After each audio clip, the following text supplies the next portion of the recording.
Tonight on CBC Vancouver News. I don't think I've ever felt this cold in my life. And I'm from New Brunswick, so I know cold. Record-breaking and downright chilly. The weather warnings in place across the province also. Hopefully those numbers don't start to rise in more rural and remote regions across our province, but it's likely inevitable that those will start to rise as well. Omicron drives BC's numbers up as COVID testing capacity stalls. And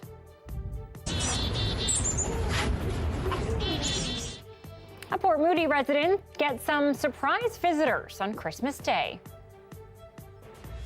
This is CBC Vancouver News.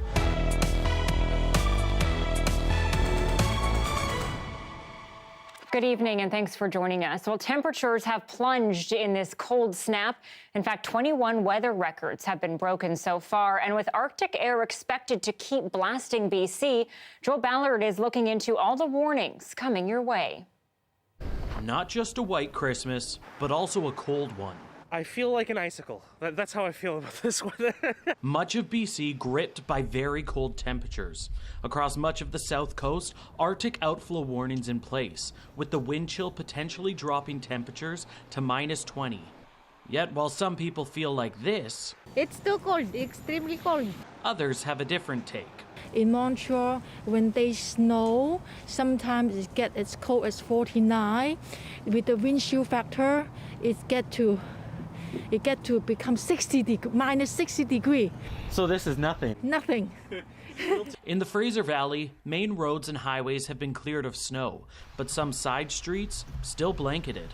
You're going to have that risk, while we have the lower temperatures in the next few days in the valley here, you're going to have definitely risk of black ice in a lot of the areas. And if you're finally emerging from holiday hibernation, a warning about driving your vehicles. We see a lot of drivers still leaving their homes with snow on the top of their cars that end up sliding down across their windshield or affecting the visibility for drivers that are behind them. So please clear your vehicles off. In Prince George, where temperatures have hit -33 with wind chill, a warming center was quickly opened last week in anticipation. It's like this cold weather is going to hit us, and you know there are people out on the streets that don't access shelters. We got to do something. 24 hours later, the overnight warming shelter was open. The warming center, it's tables and chairs. We do have blankets for individuals we hand them out to the individuals. They'll lie on the floor and have a little snooze and stuff like that. We do provide beverages. Across the central interior and northern BC, stretching from the coast to the Peace region, extreme weather warnings are also in place. Extreme wind warnings are issued when low temperatures or wind chill create an elevated risk to health, like the potential for frostbite or even hypothermia. If your region is under an extreme cold warning, Environment Canada advises you to check on loved ones, bring pets inside, and keep emergency supplies in your cars. As for the cold weather, experts say it looks to be sticking around for at least a few more days. Joel Ballard, CBC News, Vancouver. The cold snap has also gripped Vancouver Island, with temperatures going below -10 in some places. The cold makes it harder because the ground freezes. Normally for the school district, we don't come in during the Christmas break because it's going to freeze like a hockey rink, and then we're going to get another foot of snow on top, and we'll never have any traction to get the snow off for ready for school season. Snow plowing crews say they've been busy making sure there is no disruption for when school starts, yes, a week from now. The island's most vulnerable are finding the frigid temperatures hard to cope with. Community groups and churches are feeding hot meals to dozens of unhoused people. In Victoria, cold weather shelters are filling up fast. As we know right now, we were full, and the night before we were almost full. So the numbers seem to be growing as far as the people who are coming to us for that shelter during the evening. And I believe we're the only place in Victoria that has the emergency weather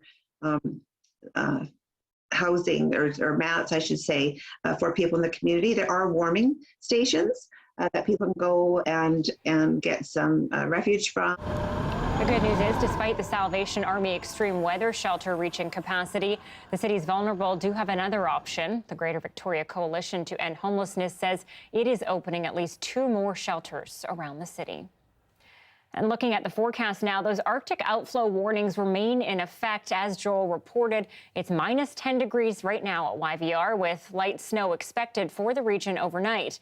Now, over the next 5 days, Metro Vancouver will not likely see the temperatures climb above freezing. Mostly sunny tomorrow, daytime high of -3, and we'll see a little more sun for Wednesday before the clouds roll in. Overcast and snowing Thursday, highs right at the freezing mark, dry and sunny on Friday and New Year's Eve. And Saturday brings wet snow with temperatures expected to climb above 0, looking at a daytime high of 2 to start the weekend. Further east, temperatures are expected to stay below freezing all week in Chilliwack and Abbotsford.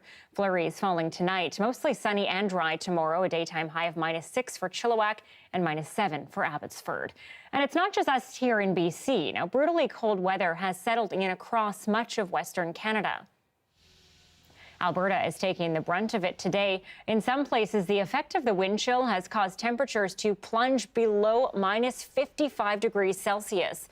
Most outdoor activities have been postponed, and venues like ski hills have been closed for the safety of guests and staff.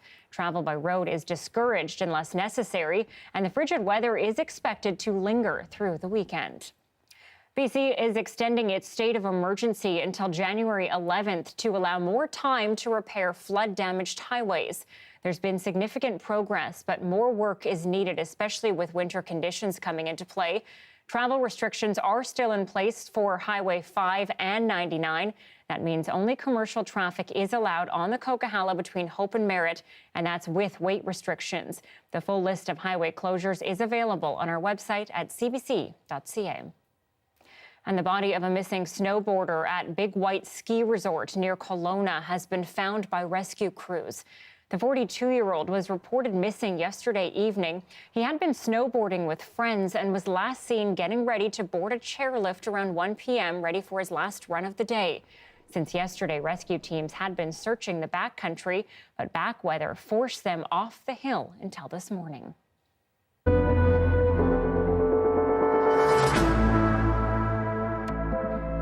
Now, despite several warnings over the last week or so, BC's COVID case numbers are still high over this holiday weekend.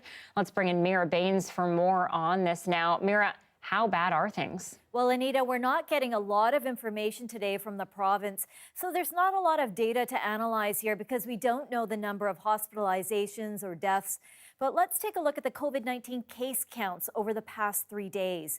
On Friday, there were 2,552 new cases. On Saturday, there were 2,023 new cases. And on Sunday, there were 1,713 new cases.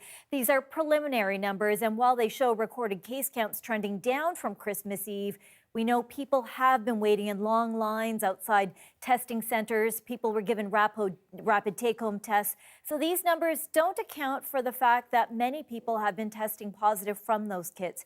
It means we don't have an accurate picture of what's happening in terms of the spread of the virus. And people were gathering over the holidays. Now, the government also provided a breakdown by region. Looking at the rolling average of cases, Fraser Health is recording twice the number of new infections compared to Vancouver Coastal Health. I spoke to Dr. Srinivas Murthy, an infectious disease specialist, about these latest numbers. It's difficult to really interpret these numbers, acknowledging that, one, there's huge testing deficiencies across our system. Some of them may be regionally located, those deficiencies.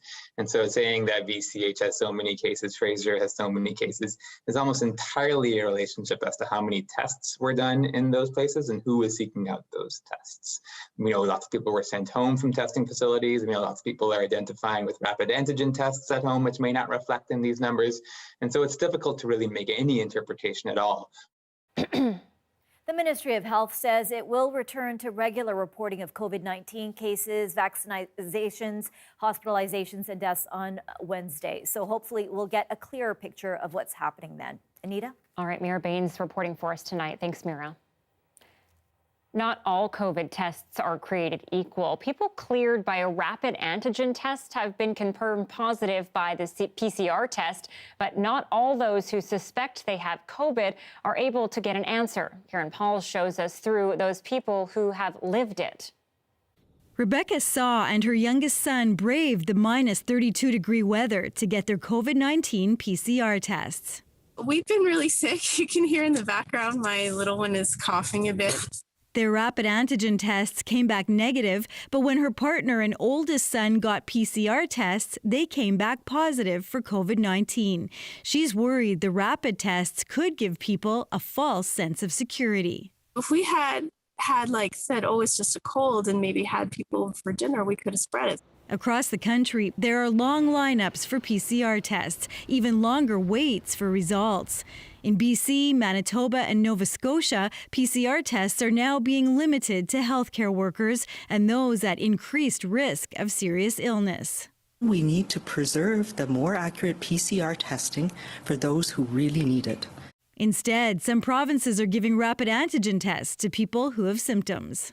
Starting today, take-home, self-administered rapid tests will be available. But while they can be useful, experts say a negative test is not necessarily a green light, especially if you have symptoms.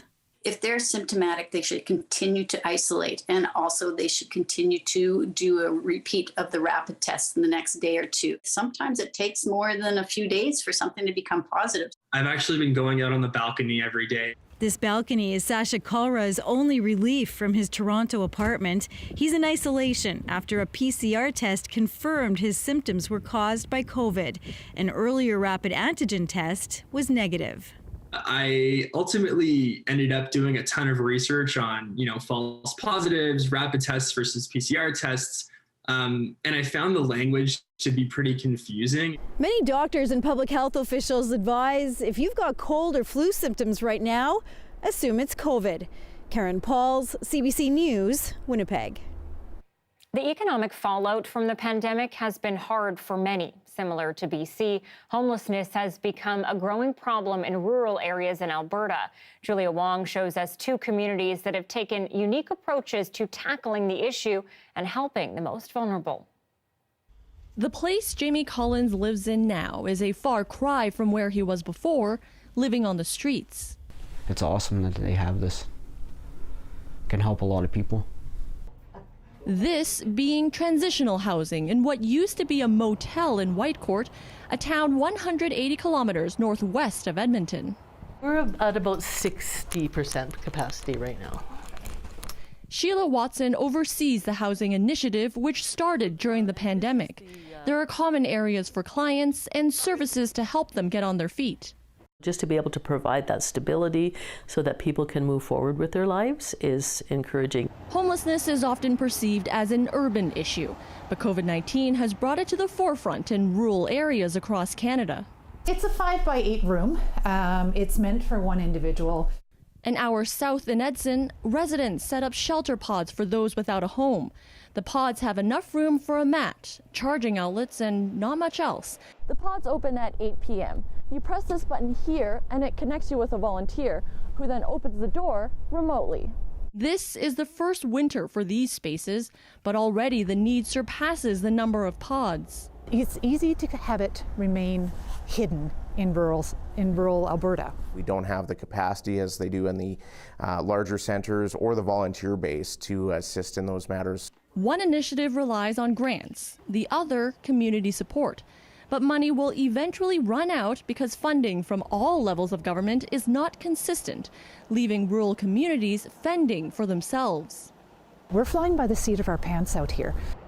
Collins has lived in the former motel for the last 3 months. He's already been through detox, plans to enter rehab next, and this. What I would like to do is find my own place.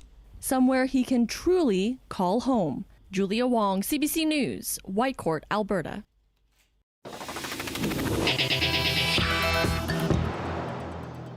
Okay, a little surprise for a Fort Moody resident and some visitors in their backyard on Christmas Day. Take a look at this. Apart from a dumping of snow, the resident caught this video of two black bears play fighting with each other. The two tussled back and forth for a bit before roaming off. Most bears should be hibernating at this time of year, but a wildlife scientist recently told CBC News some are still searching for food after the summer drought and mild fall ruined some of their nutrient sources. Like, what's another two? I was used to the chaos already. Parents of twins know, well, they can be a handful for sure, but get a load of this family. Multiple sets. We'll introduce you to them next.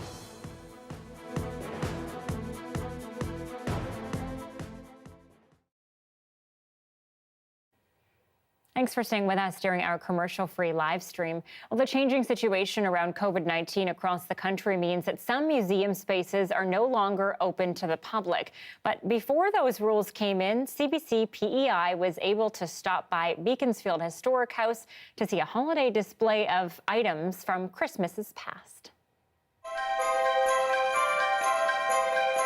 Hello and welcome to Beaconsfield Historic House. We here are decorated for the holidays, and we've brought out all kinds of objects from our collections that have special holiday memories or just fascinating stories to share.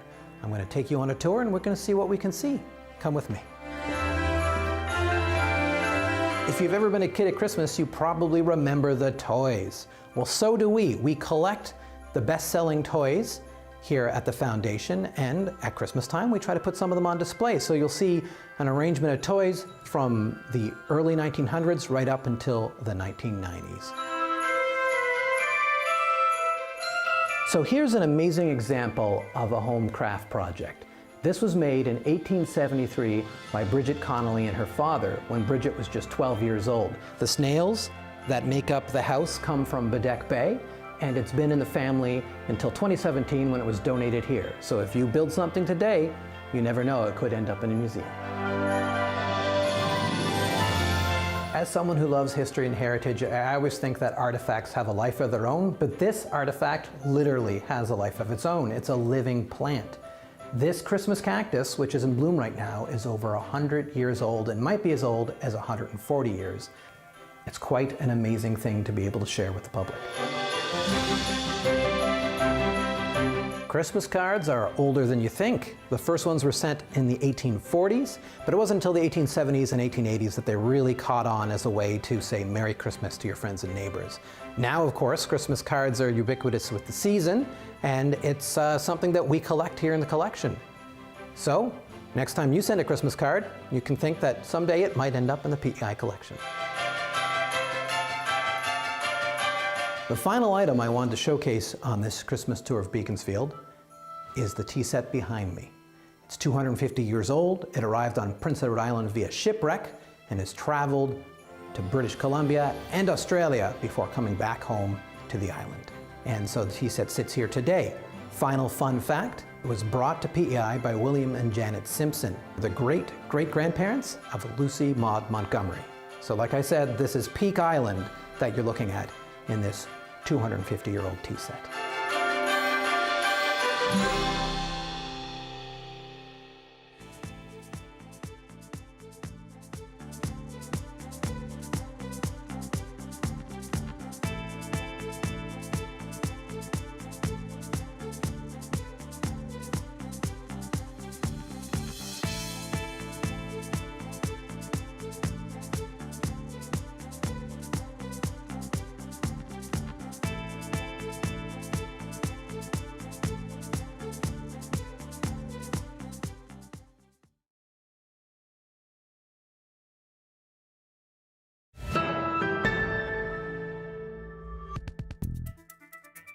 Many Canadians marked Christmas with just their immediate household this year, and that's probably enough for one Regina family. They've just welcomed baby twins home for the holidays, and as Bonnie Allen tells us, it's not the first set or even the second.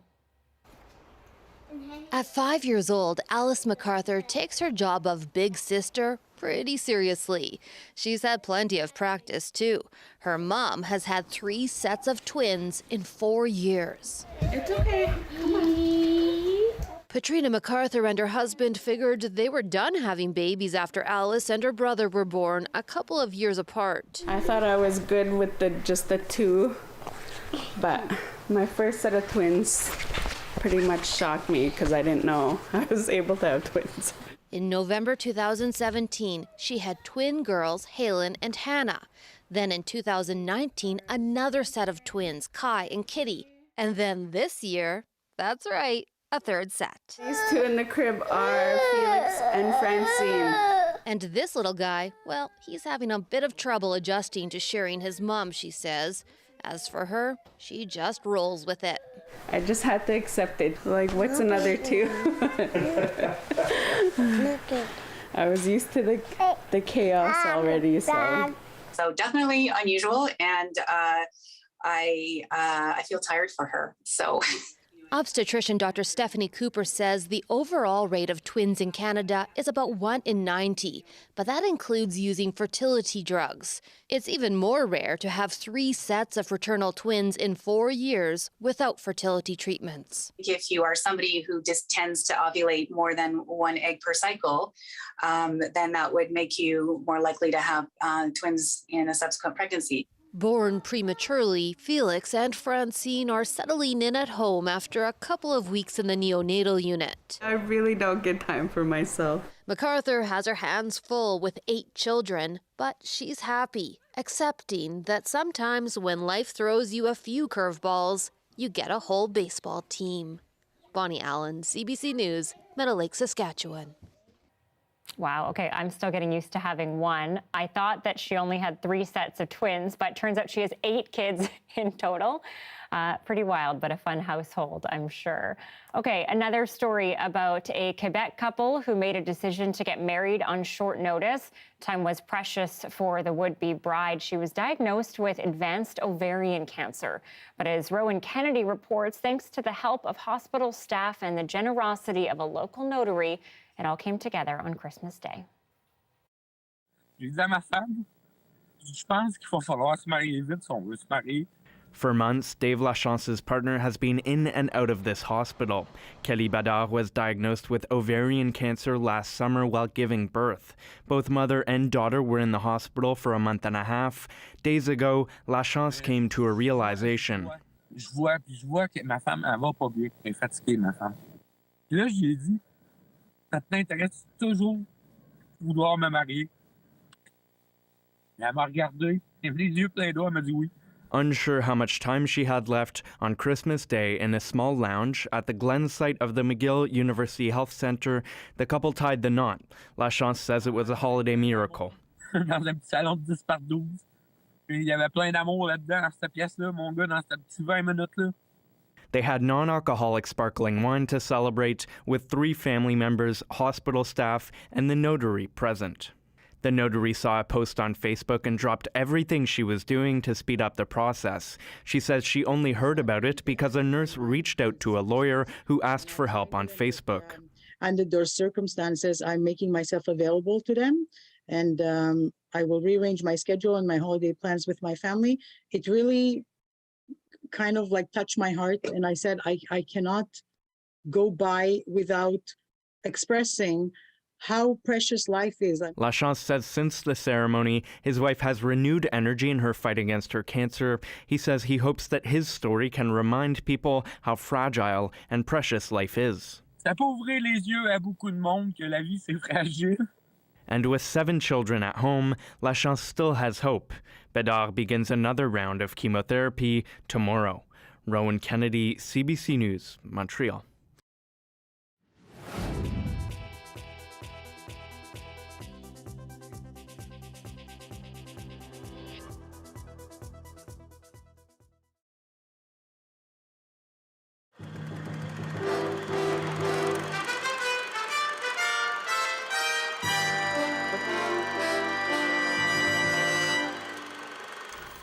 In Vancouver, one of the most valuable collections of Canadian paintings is going to be restored so that the public can see many works that have been hidden for years. Colin Hoth reports on the $100,000 project to keep the paintings of Emily Carr from further deterioration. Techniques for restoring Carr's paintings have been worked out at the federal government's Pacific Conservation Centre here in Vancouver. Months of painstaking work have perfected ways of removing thin paper from the original mounting and remounting it on modern materials, touching up damaged paint and oils. This particular work, entitled Overhead, is itself worth something like $750,000. It's been restored to much what it probably looked like 40 years ago, when Carr first captured this typical moody West Coast scene. But most of the 173 works in the Vancouver Art Gallery's $3.5 million collection remain hidden from view in basement storage.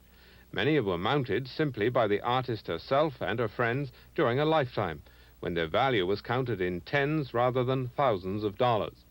But with $90,000 now in the restoration fund, the result of private and corporate donations from across the country, the gallery expects to begin letting restoration contracts early in the new year. Within 3 years, all the works will once again be available for display as part of the gallery's permanent collection. Colin Host, CBC News, Vancouver. 10 finalists showed up today for the Selleck Lookalike Contest. It was a promotional event organized by Zephyr Lincoln Mercury. The firm supplied a half-dozen cars for the Selleck movie Runaway, which was filmed recently in Vancouver and is now currently showing here.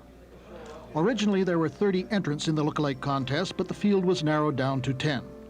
Today, they were judged on their facial features, their hair, and of course, their mustaches. The entrants were all pretty ordinary types. Most of them entered the contest just for the heck of it. First prize is The winner was number 10. He's 30-year-old Steve Rappard of Vancouver, who works as a construction cost estimator. He gets 6 months free use of a brand new car similar to the one used in the movie. Later, we asked him how he got interested in the contest. My secretary told me about it, and she just gave me a hat and said, Steve, wear this hat and go down to Lincoln Mercury and try your luck. Did you know before that tall Steve, that you did in fact look like Tom Selleck? Do people come up and... Quite a few people come up and say, Tom, yeah. Is your name Tom and stuff? And yeah, it happens quite a bit. Yeah, pretty exciting stuff, I guess. Yeah, it's not bad. For any young women out there who might be interested, forget it. This Selleck lookalike is happily married and has a child. Terry Dolan, CBC News, Vancouver.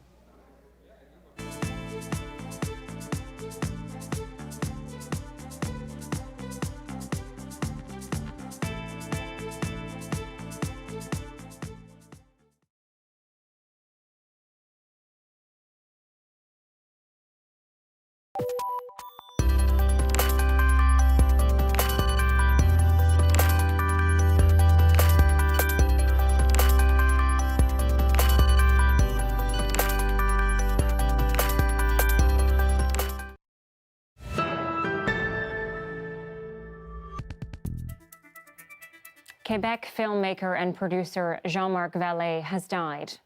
His representative says he died suddenly over the weekend near Quebec City. Vallee was acclaimed for his naturalistic approach to filmmaking.